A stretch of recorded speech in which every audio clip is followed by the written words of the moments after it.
Como ele diz aqui a Timóteo, olha só como ele fala a Timóteo no verso 6 desse mesmo capítulo: de fato, grande fonte de lucro é a piedade, é o Evangelho com o contentamento, porque nada temos trazido para este mundo, nem coisa alguma podemos levar dele. Tendo sustento e com que nos vestir, estejamos contentes. Foi a escolha que eu fiz. Eu quero ter bastante para viver, para comer, para educar meus filhos, para ajudar pessoas, mas mais do que isso eu não preciso.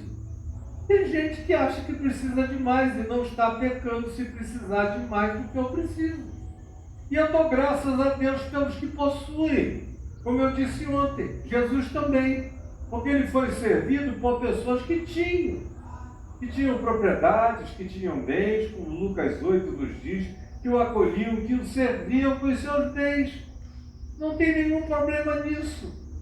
O problema é o amor, é o querer, é essa obsessão de dizer: eu vou ficar rico.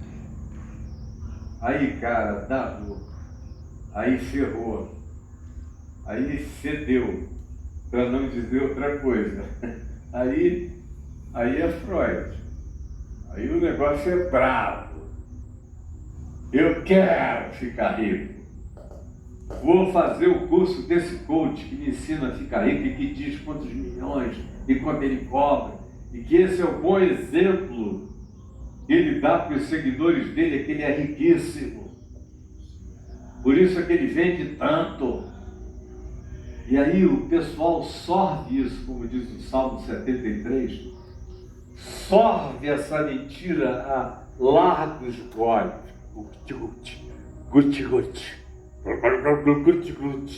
Vão bebendo isso, sem nenhum discernimento, vão se envenenando com isso, porque entrou no coração esse desejo de querer.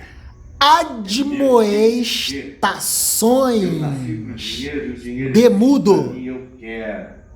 Ora, os que querem ficar ricos, olha o segundo verbo, caem. Não necessariamente perdem o dinheiro. Não é disso que Paulo está falando. Ele está falando de outros valores, outros significados. O cara pode até manter a grana, mas cair. Ele está falando aqui com cristãos. É uma carta a um cristão chamado Timóteo, para que Timóteo instruísse outros cristãos.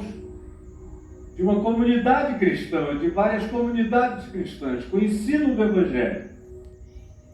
Caem espiritualmente, decaem da graça de Deus, perdem a lucidez, ficam burros como Balaão.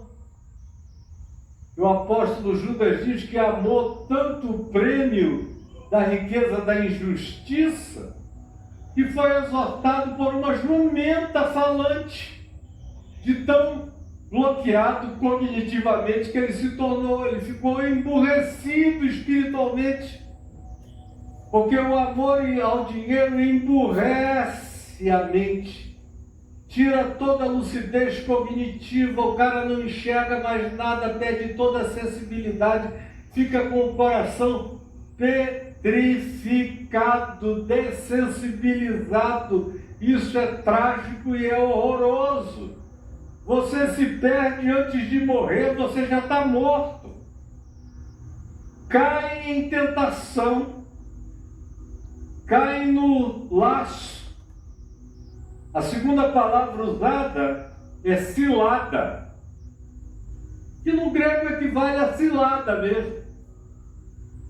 Algo que é feito e posto para pegar você. E uma vez que você bote o pé ali, você está laçado. Cai em tentação, não para o desejo, vai se tornando compulsivo, quanto mais, é compulsivo. Você já viu alguém chegar e dizer: não, eu já tenho bastante? É muito raro. Muito raro. E a maioria dos que dizem já tenho bastante se sentam em cima e não dividem nada com ninguém. Só são ricos que ficaram com preguiça de produzir mais. Mas a maioria esmagadora, 99% provavelmente, não se satisfazem jamais. São como sanguessugas, dá, quer mais, chupa. Caem em tentações que só crescem e crescem, botam o pé nas ciladas do abismo e também caem em muitas concupiscências. Esse desejo insaciável, essa insaciabilidade. Eu quero mais, meu Deus, eu soube que tem mais isso, eu quero isso também, eu quero aquilo também. Mas eu não posso deixar de ter também isso. Eu quando olho, por exemplo, a vida do pobre do Elon Musk, uma pessoa até aqui que eu vejo com muita compaixão e misericórdia com um pobre, cego, miserável e nu. É tão pobre que a única coisa que ele tem é ser o homem mais rico do mundo. Tamanha é a pobreza dele, porque no mais, você não vê mais nada. Você só vê um cara querendo dominar a terra. Todos os meios de comunicação, de contato, de quer ser o Adão de uma nova humanidade em Marte, quer isto, quer aquilo outro. Você só não vê um investimento dramático na eliminação da fome na terra. Recursos para fazer algo dessa grandeza ele teria, mas não interessa.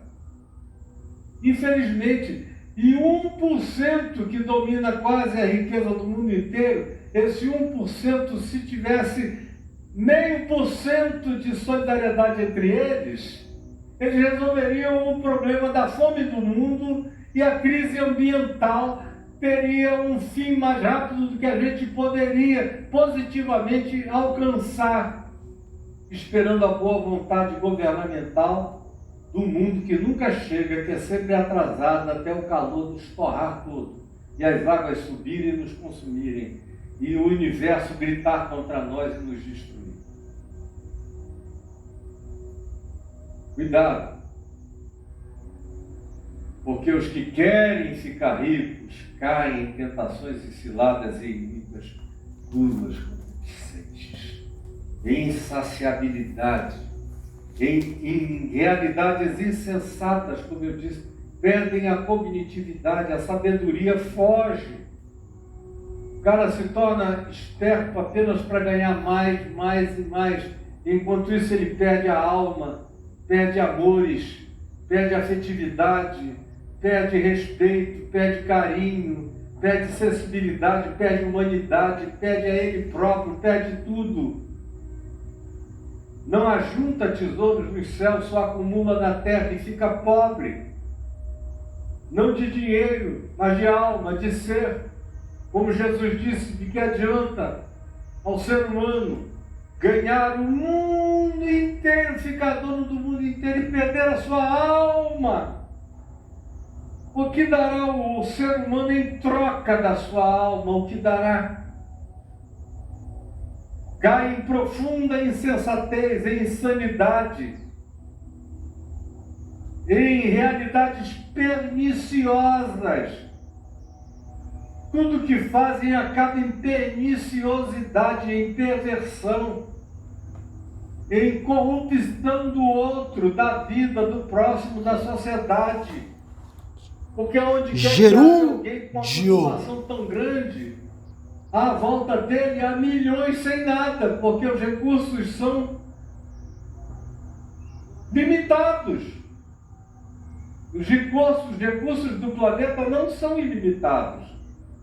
Se 1% tem o que seria equivalente a 65% da população mundial, 65% da população mundial vai para a cama com fome.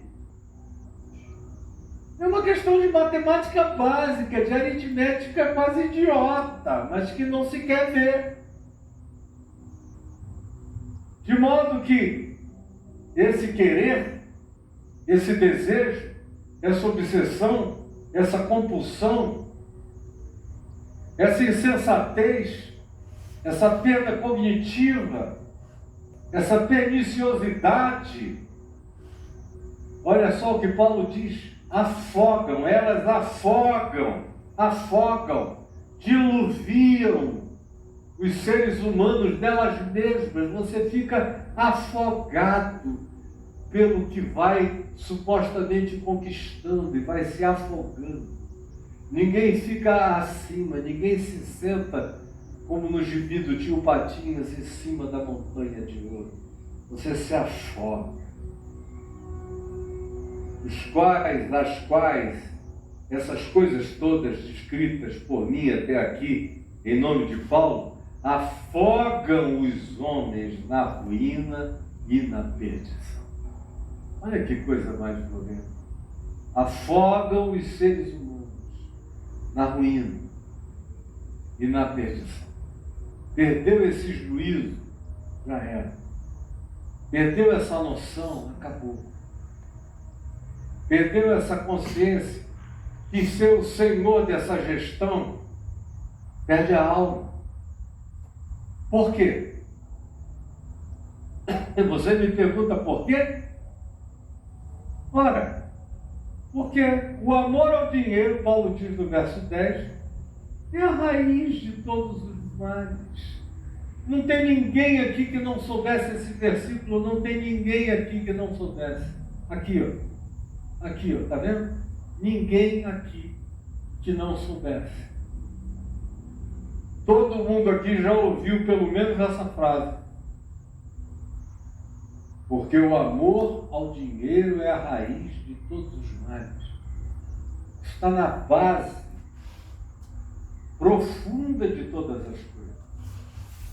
E não é preciso você ler Platão, saber sobre Sócrates, Epicuro, Zenão, os filósofos mais importantes da literatura e da história do pensamento humano, nem tão poucos os pós-medievais, nem tão poucos modernos, nem tão poucos pós-modernos. Nenhum deles chegou nesse nível de constatação. Nenhum deles. Nenhum deles teve essa coragem mais veemente, porque para ter essa coragem é preciso ter essa prática. E quem quer deliberadamente ter essa prática, se não for olhando para um tesouro muito mais sublime, maior, ajuntado em glória, em meu favor, nos céus, e como a maioria não tem essa transcendência, tudo que lhes sobra é um horizonte imediato. E aqui nesse horizonte imediato que vai do berço à sepultura, para a maioria das pessoas o que importa é ter, não é ser.